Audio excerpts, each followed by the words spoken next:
This is an approximately 1-minute introduction to the extended audio description of the third video in the series, Relaxed Performance, Exploring Accessibility in Theater.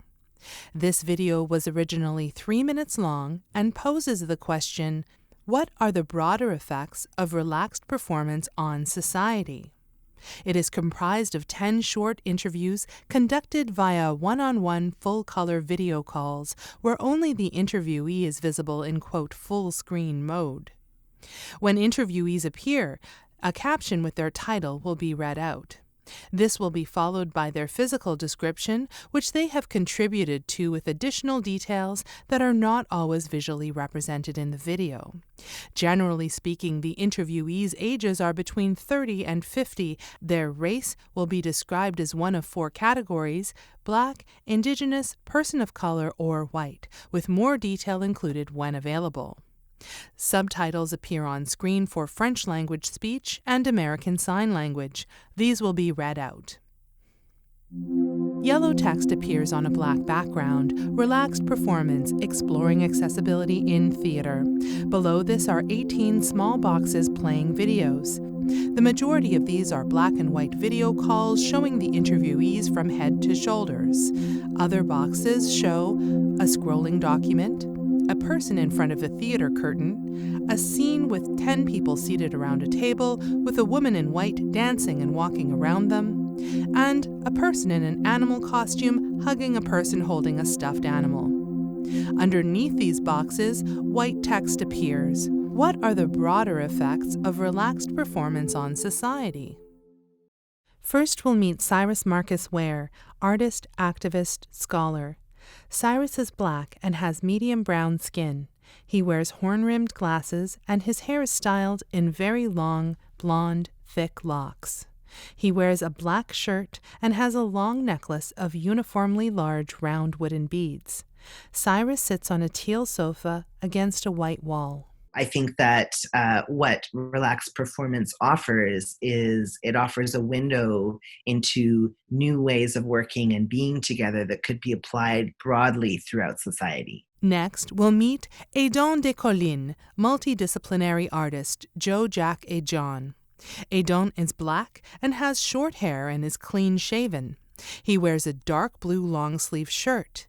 He has a white wall behind him with a closed curtain to the left, which is the same color as his shirt, and on the right is a paper organizer hung on the wall. Les valeurs du contracté, les gens sont plus au courant des droits humains, ils sont plus sensibilisés aux droits humains, ça les permet d'être déconnectés, d'être plus ouverts et plus respectueux. Relaxed values allow people to be more aware of human rights, more sensitized to human rights. It allows them to be more open and respectful. Jess Thom, co-artistic director and co-founder of Tourette's Hero. Jess is a 40-year-old white woman with short, curly brown hair with what she describes as a very cool wheelchair. She also describes herself as having Tourette's, and her wiggly body is constantly on the move, with her most frequent motor tic being banging her chest. She is in a room in London with framed pictures and artwork behind her. The idea that we relax the rules enough to allow for inclusivity and humanity is something that goes way beyond just creative and cultural spaces. Black and white performance clips of performers and audiences at relaxed performances. 2 women dance together. Smiling people mill about a performance space. In performance, a hand reaches to hold the hand of a performer curled up on the floor. A performer signs the sign for mind-body-soul connection. 4 performers take a bow. Black text appears in a band of yellow. It reads, "Relaxed performance offers a framework for thinking about accessibility." Connor Yuzwenko-Martin, deaf artist and consultant.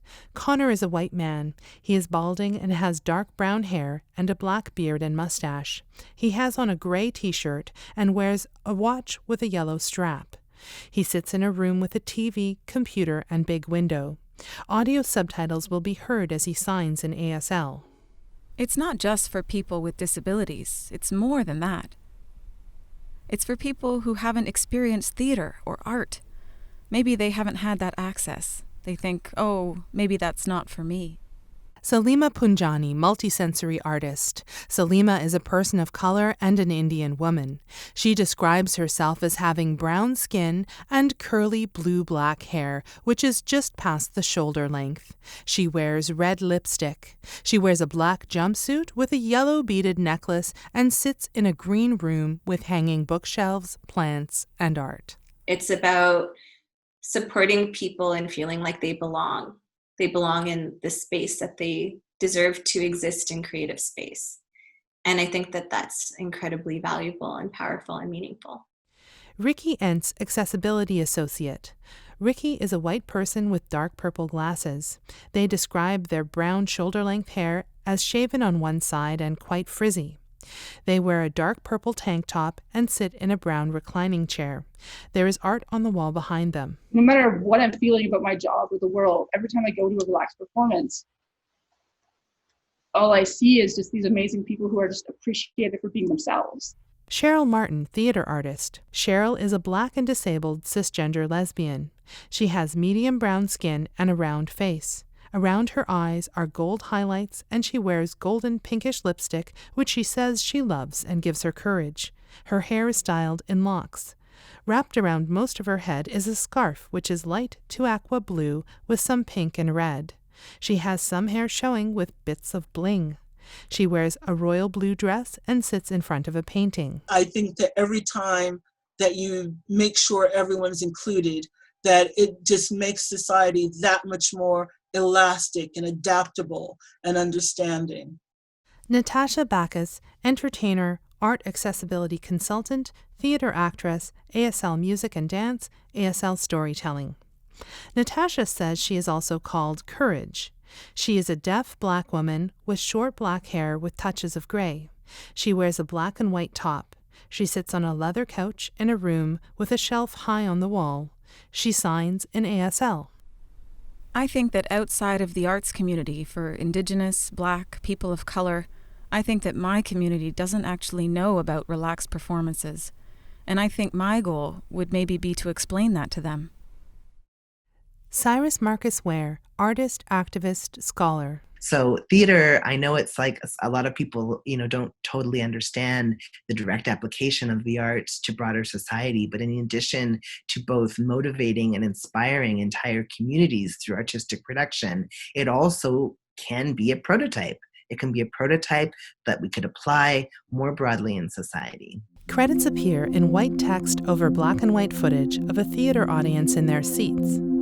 Video participants: Natasha Bacchus, Catherine Bourgeois, Katia Café Fabrici, Marjorie Chan, Edon Descollines, Tarek El-Mutawakil, Ricky Entz, Tarek Iskander, Syrus Marcus-Ware, Cheryl Martin, Salima Punjani, Jess Thom, Jess Watkin, Connor Yuzwenko-Martin. Media works: Je ne veux pas marcher seul, theater performance, 2015, Joe Jackie John.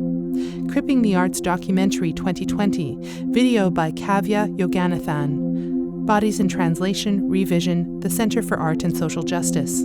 Access Activator Training, Video Documentation 2019, Trevor Jones and Irina Teodorescu. Alaska Trailer, Performance 2015, Cheryl Martin, video by Clive Hunt. Visual Stories from Theatre Pass Marai, created by Jen Sartor and Chantal Watts, video by Indrid Kazapi, 2020. The Invisible Practice, Visual and ASL Poetry, 2020, Connor Yuzwenko-Martin. This video is part of the Access Activators digital program. Video by Anthroscope Media, produced August 2020, duration 3 minutes. Logos, British Council, Bodies in Translation, Activist Art Technology and Access to Life, Tangled Art Plus Disability, Revision, the Center for Art and Social Justice, Logos, Canada Council for the Arts, Social Sciences and Humanities Research Council of Canada, audio description provided by Superior Description Services, descriptions written and voiced by Rebecca Singh, with additional voices by Freya Ravensbergen, consultation by Thomas Reed, and dramaturgy by Kat Germain.